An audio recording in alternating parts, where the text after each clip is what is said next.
I found out about EMDR about just over 20 years ago when I was serving in the military. It intrigued me because it sounds quite bizarre at times. It was really difficult at first because it's any therapy that involves working with trauma can be frightening and anxiety provoking at times, but the results I've got through the years have been phenomenal. Some of the feedback we get is brilliant, and people sometimes phone us up or have been on one part of the course and really want to get on another part so they can complete their training, because you have to do all of the parts to and complete the criteria to be the EMDR therapist. There'll be periods that we'll just ask them to trust us in learning those processes, but everybody comes back saying that they learn from the course enough to use it in clinical practice, and through using it in clinical practice is where they learn really the richness and depth of the therapy.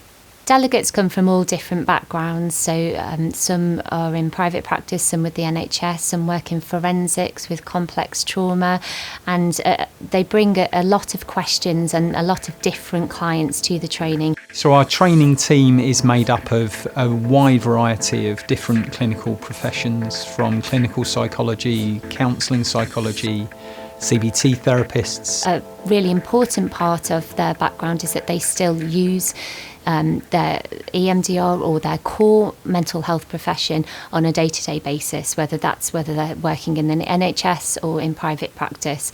So they practice what they teach. Every time we have more than 12 on a course, we'll bring in another team member so that the practical exercises and discussion groups are all run in small, safe environments.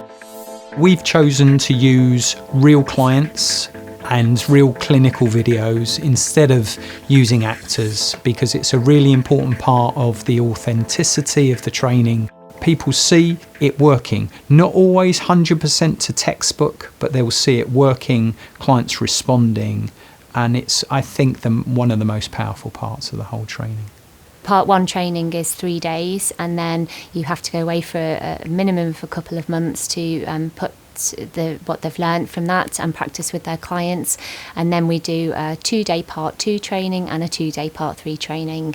At the end of that, you have a brand new therapeutic approach in your toolbox. So it's rightly intensive because we need to get you enough skills that at the end of every part you can be using this with your clients the day following the training.